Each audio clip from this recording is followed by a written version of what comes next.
with you. Okay. So we are looking at our model. We took its skeleton off, and we have there's the GI, the respiratory, and the nerves up. So why we have that is because we are yet about to talk about the laryngopharynx, and for that, the relevant stuff really is the nerves and the potential space. So we took out the skeleton, and so we're gonna go in, um, looking at the laryngeal laryngopharynx. So as we were saying, yeah, it may look like a lot of the nerves, but we're only gonna be focusing on one. Parotid gland is still here. Nasopharynx, oropharynx, oral cavities over there. Um, Laryngopharynx, thyroid gland is up there. We have a thyroid cartilage here, and this is going to be relevant right now. And one other thing that's also relevant is the recurrent laryngeal nerve. And recurrent laryngeal nerve, what is important about it is that on the left side, it loops down and around the aorta, the arch of the aorta, and on the right side, it loops around the right subclavian, under the subclavian. So that it's not symmetrical on each side.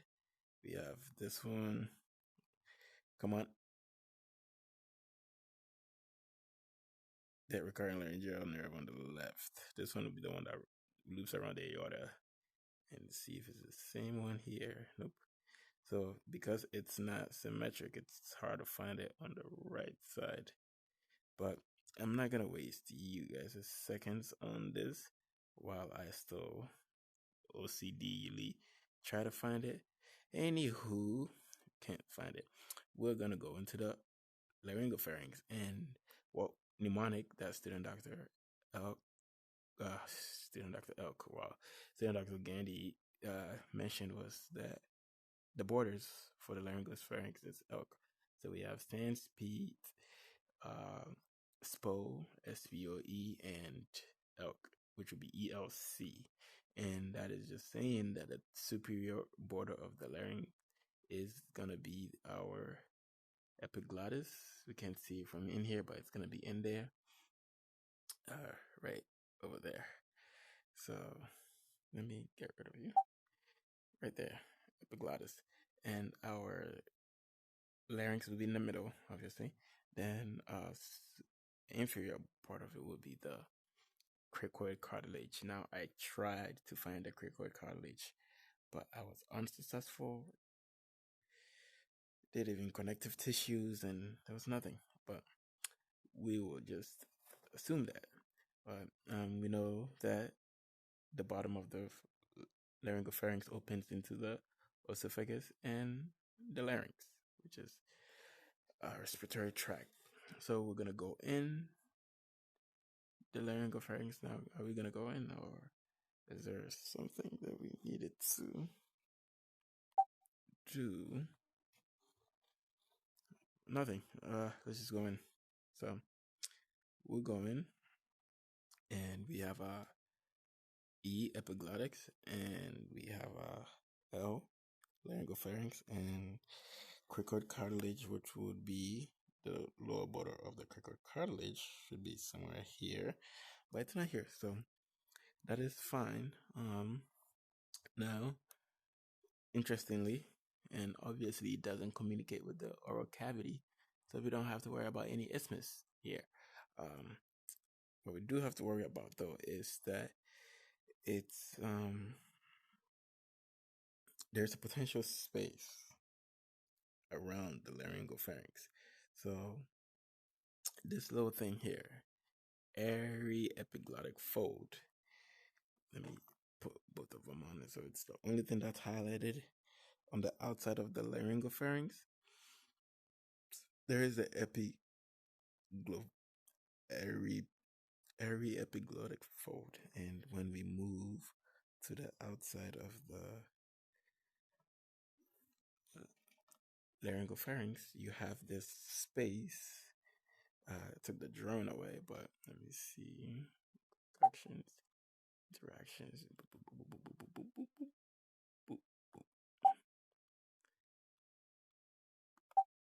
Okay, so we have this space that goes in deep, and what was relevant about this is foreign bodies can escape and go into this potential space.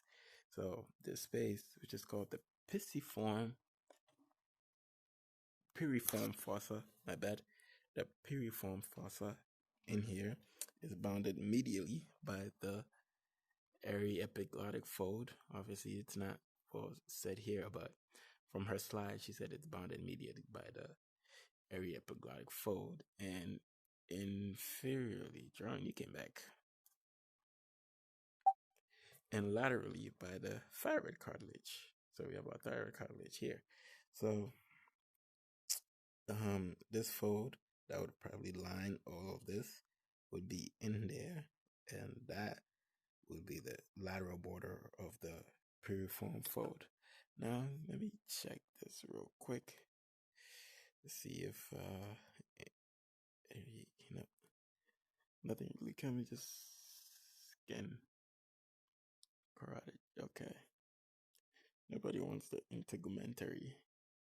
Now let's bring out our model. So superior root of the answer.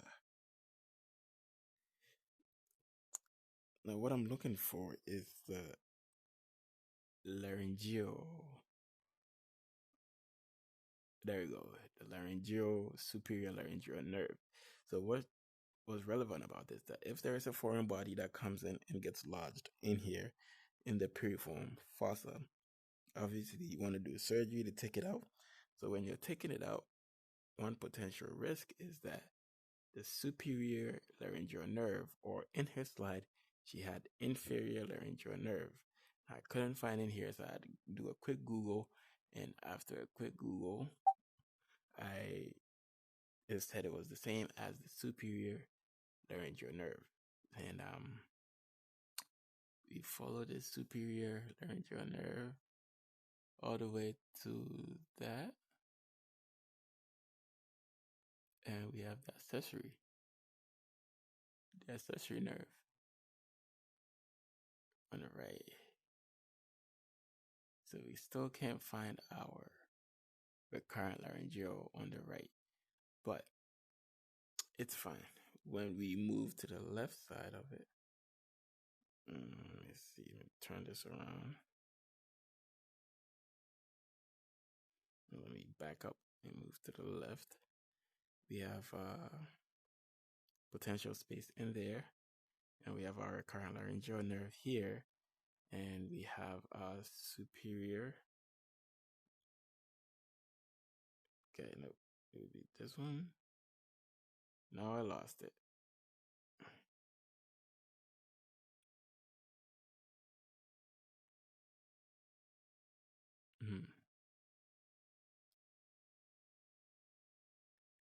Pharyngeal branch.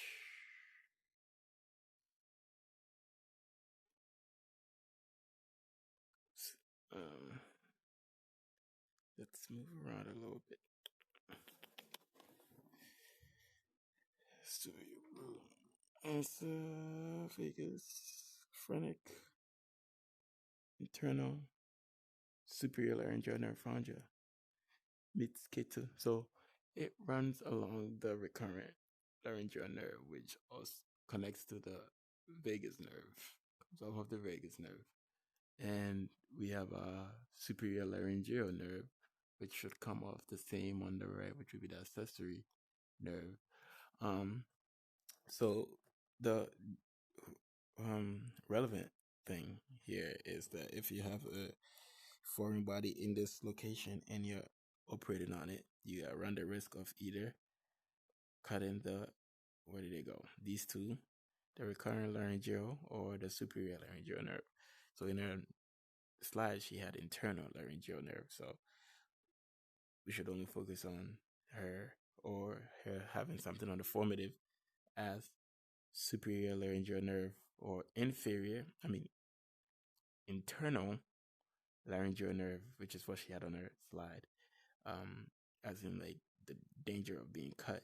And the relevant of damaging the internal or superior laryngeal nerve is that you're going to have hoarseness to your voice. So probably something like how I am talking right now. I don't know how hoarseness sounds. I probably should do a YouTube on how hoarseness voice sounds, but you probably be talking like that. Your voice won't be as clear as it would be, and you're gonna have hoarseness.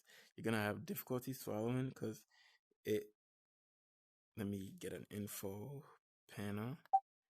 So, superior laryngeal nerve is a branch of the vagus. Where did it go? God dang it!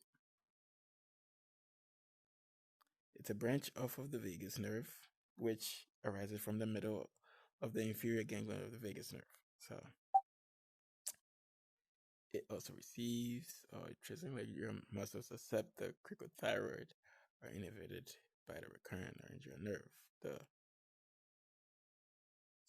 We want what it does. Its function to tense the vocal cords, yep, by activating the cricothyroid muscle, increasing pitch.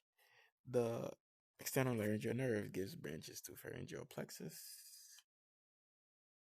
So yeah, what we know is that it's important for the vocal cord. So you're gonna have hoarseness in your voice, and because it also innervates the muscles, you're gonna have difficulty swallowing in that area. So keep those two in mind. If you have a foreign body in there, you got to take it out. You can snip these two, superior laryngeal nerve or internal laryngeal nerve, and you're gonna have a hoarseness to your voice. Let me get rid of that. Get rid of that. And that's all you have it, folks. You have your recurrent info panel away, drawing away, nasopharynx, nasal cavity, oropharynx, oral cavity, laryngopharynx, behind the larynx, opens into the esophagus, have sans peat, SPOE, SPOE, elk, skull, nasopharynx, soft palate, oropharynx, epiglottis, then epiglottis, laryngopharynx, and cricoid cartilage. All right, that will conclude our laryngopharynx. Oops.